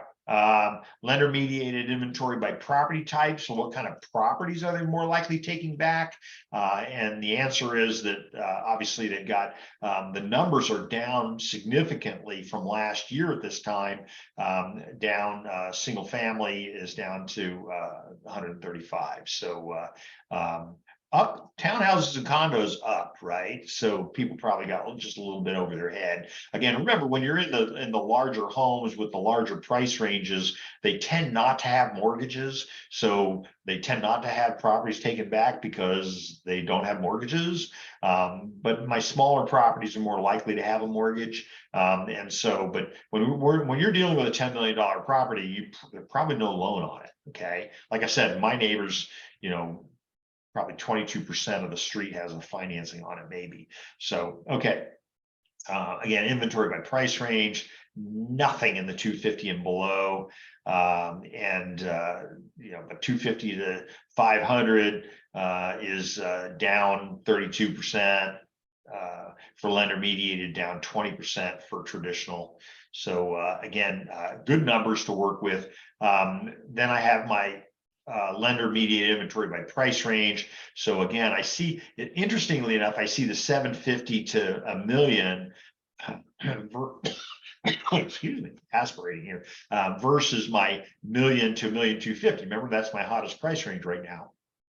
And it had a significant decrease, even though it's still the hottest price range. But look at the numbers. I mean, lender mediated inventory by price range, the numbers are not up here. The numbers are down here, the 750 to a million. And so, and again, my fastest improving economy is in my million to $1,250,000. I like the way that they did the statistics, that they keep the data all, the same tracking on price ranges. That's important. Down here, Zippo for 250 and below. But when I get up here, I've got an increase at $1,250,000 and above, 20%. So yeah, it just is. Okay, property, lender mediated property. So new listings and closed sales. So share of activity that was lender mediated, again, 4.9% last year, 4.7% this year, pretty consistent. How far below zero can you get, that kind of thing. And so again, new listings down 44% from the last year, same time. That's a significant drop, 211 versus 118. That's a pretty significant drop this year, so almost half. And then traditional down 41%. Et cetera, et cetera. This is all stuff you can read. Closed sales for the lender down 34% or 37%. Closed sales traditionally down 25%. So the lenders are suffering in the sales side of things, but again, they're not getting as much inventory as they were before. So share of activity that was lender mediated. Again, whoops, where am I here? Okay. Share of activity was lender mediated, and we talked about this already. And then look at this historical listing activity. So traditionally, boom, boom, boom, boom, boom, boom, boom. Okay, but lender mediated, oh, we're flatlining. Not a good term, right? If you're medicine, that's not a good thing. Okay, but definitely coming down. And again, how you're hovering zero at a number of points, and probably as close as you're going to get to zero. Which we can see from the data. Historical closed sales activity, again, same thing. Traditional is all across the up and down, up and down, up and down, whereas my lender mediated is still flatlining. Okay. Median sales price for my lender mediated properties is down 2.4% versus my, and again, from 820 to 800. My traditional is up 2.8%. So, more people are buying the traditional property rather than dealing with the lender. And then the condos and townhomes, lender mediated is up 0.2%. So that's kind of like a nowhere number, versus my traditional are up 2.4%. Okay. All right. And then again, they give you the all properties if that's helpful for you. Then I've got my change in my median sales price for all properties. And so, where price is going, we've talked about this. So my lender mediated properties have dropped 2%, median sales price. My traditional properties have gone up 1.5%. More people are focusing on these. And so days on the market until sale, again, a very telling number. So June of last year, 30 days on the market for single family lender property is 29 days this year. So down just a little bit. Where traditional sales have gone up. So people will usually buy the traditional sale before they'll go to the lender mediated. It could be damage to the property. It could be all kinds of disclosure issues, clearly, things like that, that some buyers are not willing to take a chance on. Condos and townhouses, our days on the market is up 20% versus traditional sales is up only 11%. Okay, let's see, changes in days on the market until sale for all properties. So up for lender mediated, way up for traditional, and then the total for all of them is going to be 21%. And again, this is June of last year versus June of this year. Okay, all right. inventory and closed sales by area. And this is always interesting. So let's think about it for a second. Pick your area. Again, this is a report we just generated. We just clicked on the button and away it goes.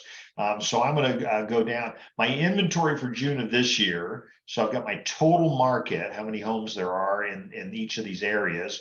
I've got my lender mediated, how many of them were the bank, and then what's their share of that market. So in Boulevard, it's 20%, right? But in Alpine, it's only 3.3%. In Chula Vista, northeast side of Chula Vista, it's 0.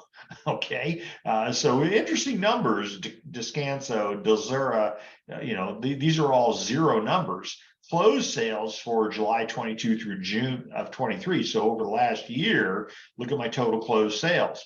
So, pick an area that you like.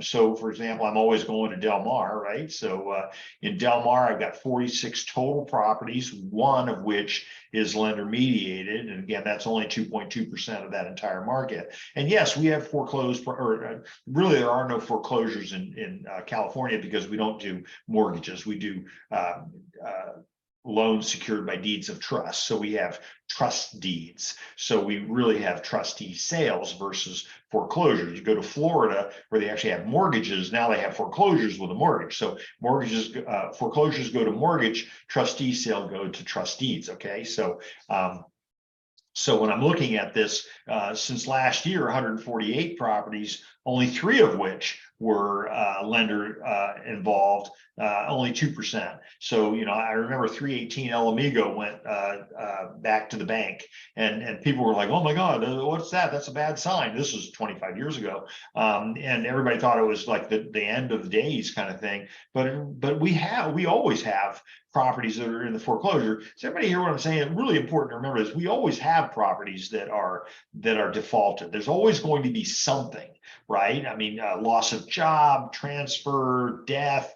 There's a lot of things that can cause a property to go back to a bank.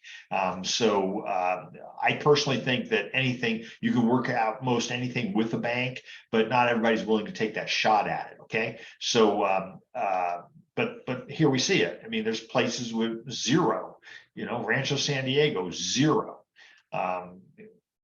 Inventory and closed sales by area. Again, this is just a continuation of the cycle by zip code in ascending order or descending order. Inventory, and again, here I go again, it got even more. So they break these down. Carmel Valley, there are 90 homes on the market.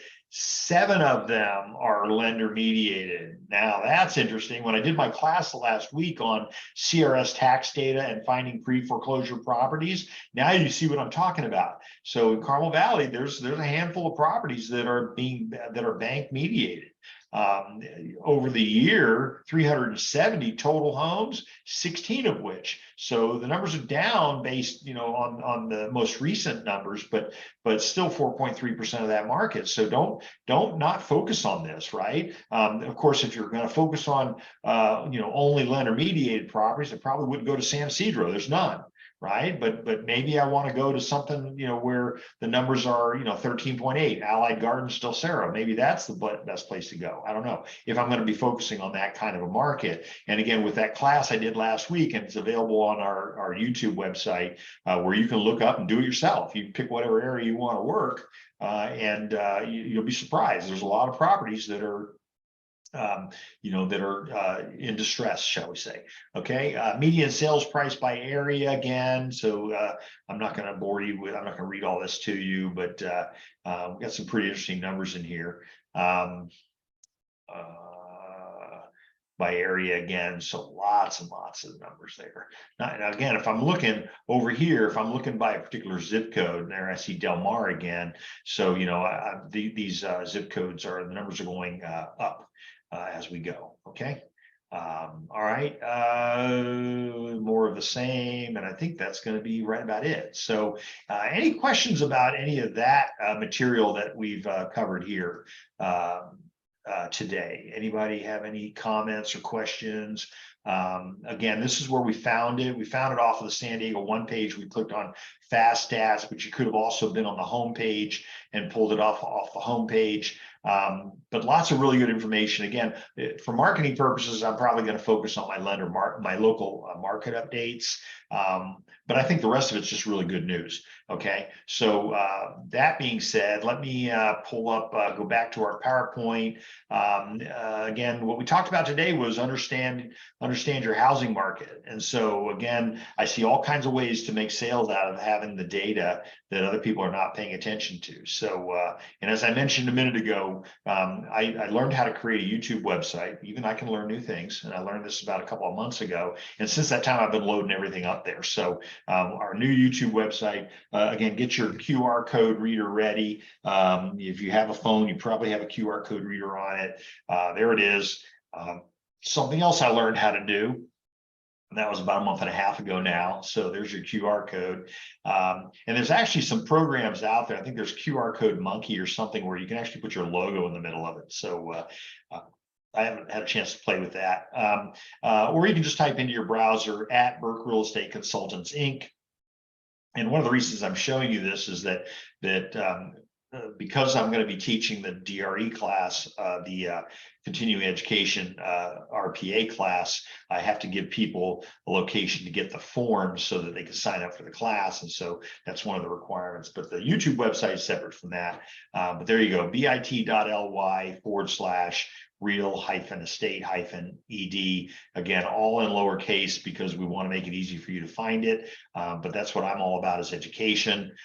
Please remember to like and subscribe. I'd appreciate it if you would. And I thank you to those that have already. I really would like to, if I can figure out how to find out who has, but got a whole bunch of people that have done it. Again, liking it, I don't get paid for it. Subscribing though, when I upload the new versions of them, I will have, it will notify you, and that's all it is. There's no spamming or anything like that. It just lets you know that there are new versions of stuff been put up on the website. Okay, so education@sdar.com. It's not just a committee, it's also a department. So let them know if you have anything. We go to people's offices, we do trainings at their offices, we do trainings by Zoom, we do all kinds of different things. SDR has been kind enough to allow me to do things for them. And so let me know, let them know. I do have an email address. There it is again with case being an important thing. But also I have a newsletter that goes out once a week. It has the links in it for you to click on to sign up for the class, so you don't have to go through where do I find it, that kind of thing. Plus you don't get the message that says the class is sold out, so that's kind of important. So if you want to be on the newsletter, send me an email, I'll put you in there. Or if you send me an email, you'll see that my response will have my signature line, which includes the link to sign up for the newsletter. But it also includes the link straight to the risk management webinars that I do that are up on the YouTube station. So I want all this stuff to be available to you. I'm not behind a firewall yet. I think it's probably going to be coming at some point. I'm getting a lot of pressure by people to start charging, but $5 or something. I don't know what. But anyway, that's where it is right now. Everything's free. So I do want to thank you all for being here today. I will be back. It's rounding up on noon. I will be back at 2 o'clock. And if I remember correctly, I think I'm doing Collab Center or Collaboration Center at that point. I think we'll have some good times with that. I'm going to try to get you, into the 90s. Thank you, Murph. Thank you. Get you into the 90s so that you can be more productive, but take a lot of stuff off your plate.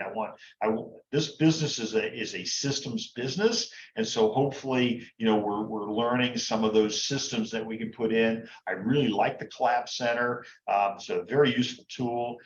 So hopefully I get to see you then as well. And I want to thank you all for being here today. And I appreciate your time. And so without further ado, I want to, as I always say, from my hometown of Del Mar, I look forward to seeing you around the track. Take care, everybody. Have a great day. Bye-bye now.